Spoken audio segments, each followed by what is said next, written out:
Bonjour et bienvenue. Vous regardez une vidéo du blog Les Enfants à venir. Je suis Marion et je réponds à vos questions en vidéo. Aujourd'hui, je vais répondre à la question « Faut-il suivre un programme pour les enfants en maternelle ?» Donc en instruction en famille. Faut-il? Non. Il ne faut pas. Rien n'oblige à suivre un programme. Notre devoir est de fournir un cadre stimulant et propice aux apprentissages et donner une instruction à nos enfants pour qu'à 16 ans, ils aient atteint le socle commun des compétences. Rien ne nous oblige à suivre un programme. De plus, pour les enfants petits, je pense qu'il faut favoriser au maximum la manipulation, l'expérimentation, être à l'extérieur, voilà, le travail sur les sens et surtout que tout ait du sens, que tout ce qui est proposé à l'enfant ait du sens pour lui. De multiplier les activités n'a pas beaucoup d'intérêt. Un enfant de 3 ans, ou de 4 ans, ou de 5 ans, peut avoir un rythme lent. Il ne faut pas hésiter à prendre le temps de faire les choses, à mettre du temps dans sa vie, à profiter des instants qui se présentent et des moments de partage avec lui. Tout est propice aux apprentissages. Faire de la cuisine avec un enfant peut amener beaucoup d'apprentissage. Sortir dehors, observer la nature, c'est aussi très très important pour un enfant de cet âge-là. Il y a par exemple la pédagogie Charlotte Masson qui préconise de sortir au minimum 6 heures par jour avec des enfants en bas âge, avant 6 ans. On n'a pas tous la possibilité et à chaque fois la possibilité de sortir 6 heures par jour. Mais c'est pour vous faire comprendre l'importance de l'extérieur, de la nature, de la société, de ce qu'on peut rencontrer à l'extérieur de la maison pour un enfant en bas âge. C'est comme ça qu'il va apprendre, c'est par imprégnation. Après, si vous tenez à faire des choses un petit peu plus formelles et structurées avec lui, rien ne vous empêche de proposer, de mettre du matériel à disposition, de vous mettre à faire des choses avec lui. S'il a envie de le faire, il le fera volontiers. S'il n'a pas envie, c'est que voilà, ça ne correspond pas à son moment de développement, ça ne correspond pas à ce qu'il a besoin de travailler. Il ne faut pas hésiter à passer à autre chose. Ce n'est pas grave. Si vous insistez, ce n'est pas quelque chose que de toute façon il va retenir et qui sera favorable pour lui. Si je vous donne par exemple les classes que j'ai eues en maternelle, c'est comme ça que je procédais. Je mettais des ateliers en place.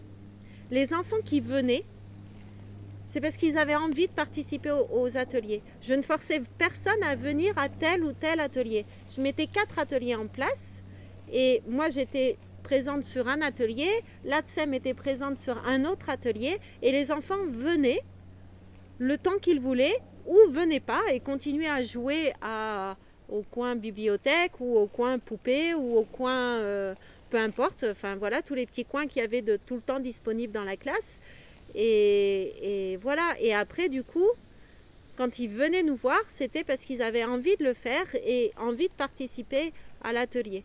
Du coup, je pense que, et là du coup je vous parle de quelque chose qui était dans l'éducation nationale et c'est ce qui est aussi préconisé. Donc effectivement, toutes ces choses-là, ça permet d'arriver à travailler des compétences. Il ne faut pas laisser l'enfant livré à lui-même toute la journée. Il faut mettre en place des choses pour qu'il puisse apprendre plein de choses. Il faut l'emmener lorsque vous faites des choses, il faut lui proposer des activités, il faut susciter son intérêt, son envie, ses passions, enfin voilà, et pas hésiter à le porter quand il a envie de faire un truc.